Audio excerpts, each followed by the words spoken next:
Saudações, nobres colegas e professores. Eu sou Luiz Fernando e estamos aqui apresentando a tese que foi escolhida, né, para essa avaliação da disciplina de Políticas Linguísticas, cujo nome é o Espaço Enunciativo e Educação Escolar Indígena, Saberes, Políticas, Línguas e Identidades. A autora Maria Aparecida Honório, que apresentou essa tese para o doutorado dela na Unicamp no ano de 2000, uma tese já com um certo tempo transcorrido desde a sua publicação, da sua aprovação. E o texto vai trazer, entre outros tópicos, né, entre questão também de identidades e políticas, ele vai trazer as palavras-chave relacionadas à questão da semântica, ao próprio bilinguismo, que é um assunto bem produtivo dentro dessa tese, com bastante conteúdo. A designação, né, o conceito de designação, a questão de espaço enunciativo, espaço de enunciação, a maior parte desses conceitos dentro embasados na análise do discurso francesa, né? E, bem, o que nós temos que ressaltar é que quando fala educação escolar indígena, na primeira parte do trabalho, a gente vai ver isso, vai comentar isso mais lá para o final também, que o primeiro terço do trabalho ele é muito genérico ao tratar dos povos indígenas e das línguas correlatas que seriam um foco, né, de estudo. E lá do segundo terço do trabalho mais para frente, a partir da página cento e tantas ali, ele começa a trazer alguns nomenclaturas relacionadas a tribos e a línguas, né, que vão ser objetos aí do trabalho. Então eu trouxe nesse primeiro slide, que trata de objetivos, delimitações e fundamentações, eu mesclei isso porque o próprio trabalho traz isso bem mesclado, né? Os objetivos eles estão bem diluídos, numa introdução bem extensa, e trazendo as delimitações, como pergunta de pesquisa, uma das principais que ele faz é quais as políticas que regulam esses espaços enunciativos no âmbito da educação escolar indígena. Isso ele vai responder no decorrer do trabalho, ele traz um rol de documentos, de políticos, né?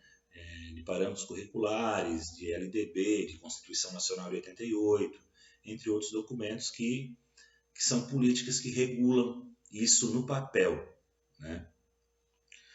Então, acredito que a principal pergunta ele responde, né? E o principal objetivo, em decorrência disso, seria compreender também como o modo como as línguas e os sujeitos eles vão se significar nessa relação entre unidade e diversidade. Essa relação unidade e diversidade é uma dicotomia que está bem presente no transcorrer do trabalho, né, no contexto do trabalho, porque ele vai trazer como uma coisa paradoxal, né? Todos os documentos querem falar em diversidade, mas quando na verdade traz a unidade da língua portuguesa como a língua nacional ainda, e as outras são só colocadas a seu lado, sempre num título de comparação com um padrão escolhido já, né?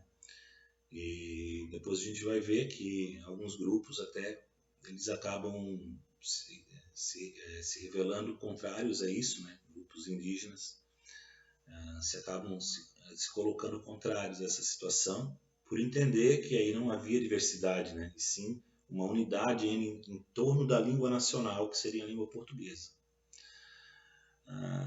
Então, trazendo a questão de fundamentações, tudo isso vai ser tratado, né, dentro da perspectiva histórica.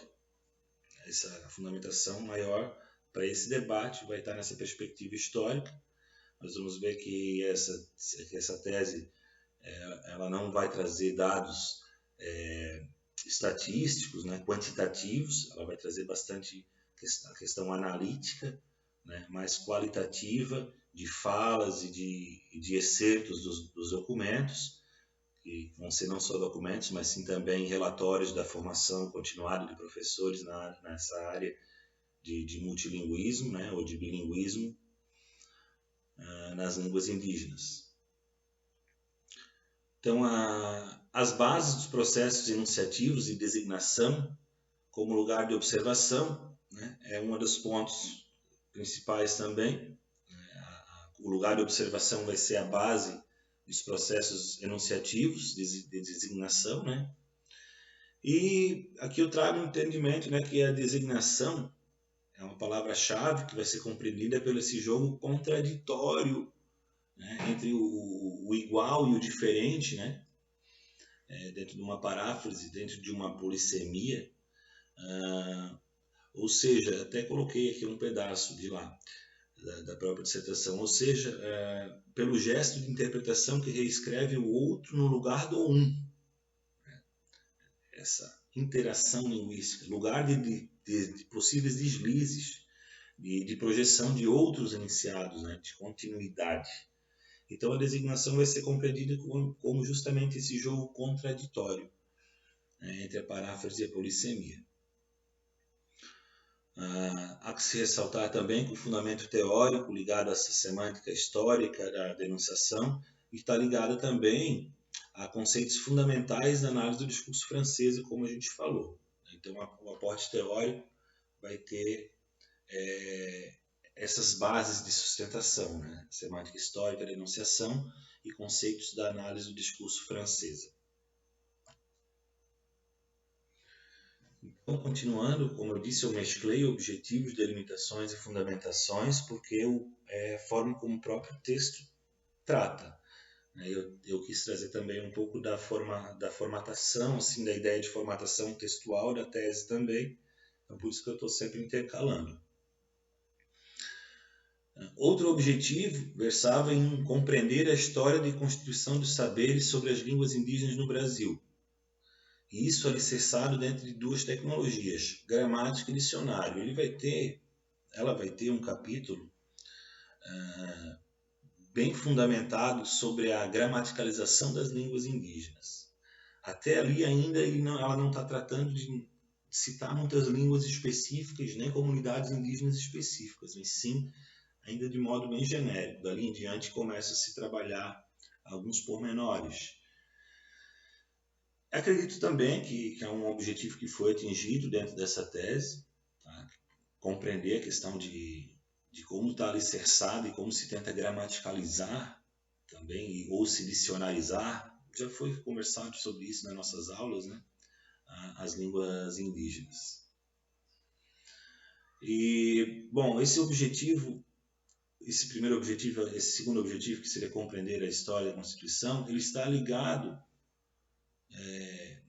ele está considerando que toda manifestação de linguagem é uma prática política. É um pormenor que a gente não deve esquecer quando ele está assumindo as bases para esse texto, né? E o texto objetivo também mostrar que a constituição desse espaço de produção linguística, ela vai criar condições para o desenvolvimento de uma política de ensino nas escolas indígenas, mas que teve no bilinguismo de transição um modo de regulação das práticas multilingües. Ou seja, o multilinguismo que era assumido, que era buscado por professores e por alguns documentos também, acaba esbarrando na prática na dicotomia bilíngue. Não com o entendimento de um multilinguismo, mas como um bilinguismo que tinha a língua nacional na primeira face do baralho, né? E na segunda face a língua indígena. E até tivemos, acredito, algumas teses que foram apresentadas que falaram sobre escolas indígenas que tinham, não lembro bem agora qual foi o colega, mas uma delas me chamou a atenção de escolas indígenas no sul, se não me engano, no Rio Grande do Sul, em que a língua indígena daquela comunidade era bem presente até os 6, 7, 8 anos de idade, e dali em diante assumia-se mais a postura de língua portuguesa na escola. Esse bilinguismo que realmente é o que se vê que o texto traz, né? A realidade na prática, né? Então,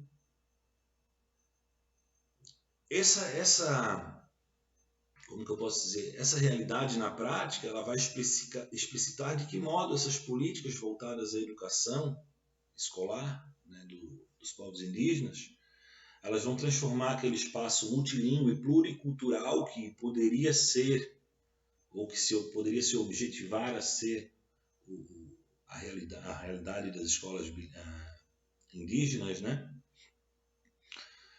Ela vai apagar esses processos históricos que constituem os sujeitos falantes da língua ou das línguas, porque vai retirar toda essa multiculturalidade que o multilinguismo, que o plurilinguismo poderia trazer, né, e vai limitar, como a gente falou, aquele espaço bilíngue, né, bem centrado, onde até a própria tese,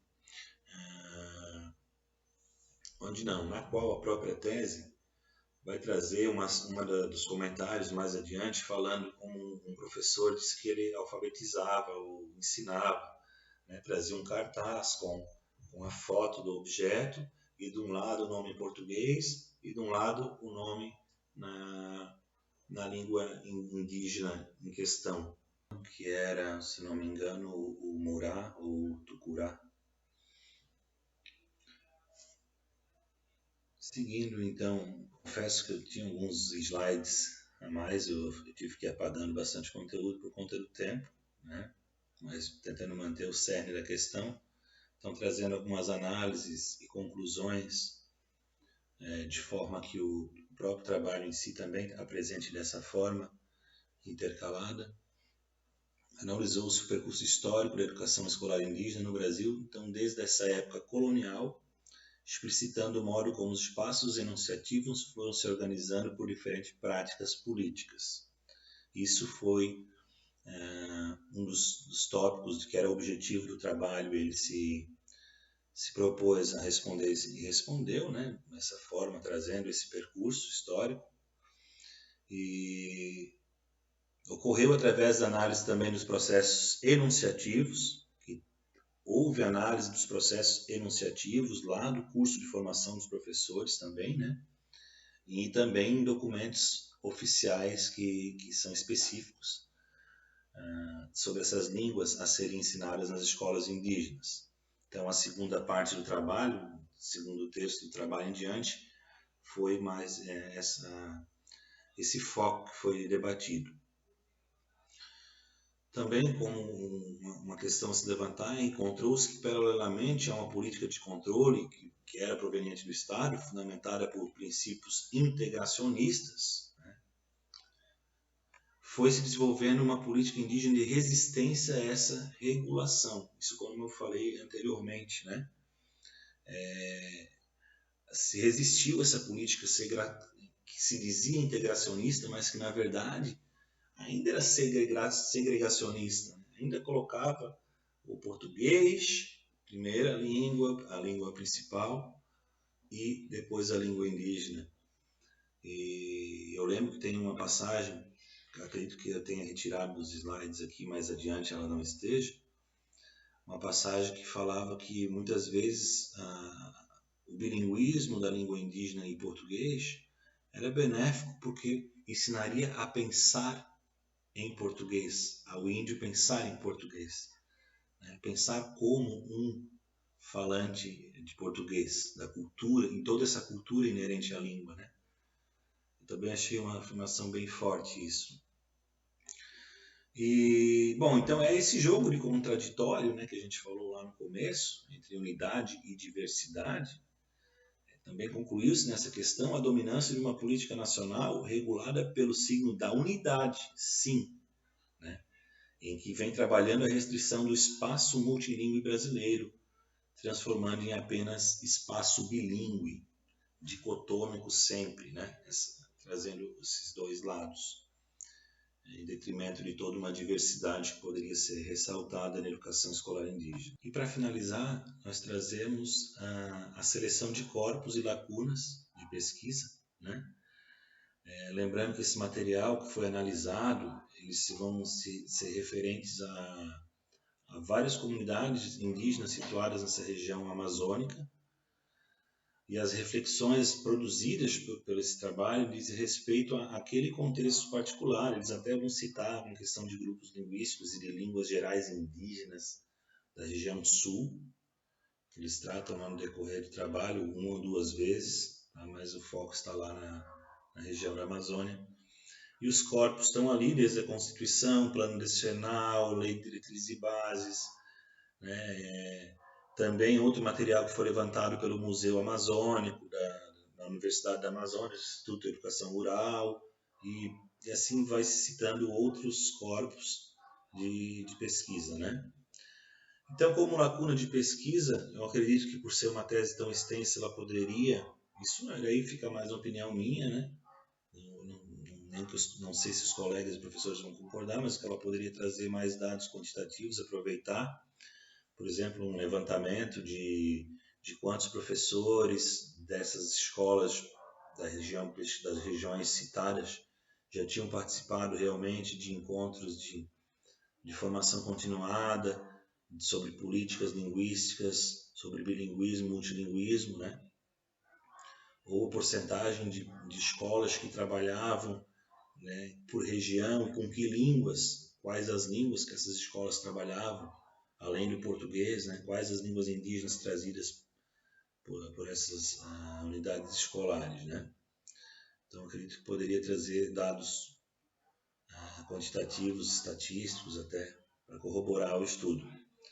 E com uma pequena lacuna, acredito que eu citei anteriormente, que na primeira parte do trabalho, só na terceira, no segundo terço do trabalho em diante, ele começa a especificar etnias e línguas indígenas de modo mais latente. Ele vai citar daí o Nhangatu, o Manducuru, o Murati, o Cuná, o Cambebá. Vai citar algumas regiões do Amazonas, como o Alto do Rio Negro. Então, agradeço a todos, né? Deixo aqui muito obrigado a colegas e professores. Espero que essa explanação possa ter contribuído e fico à disposição para debater com vocês. Forte abraço.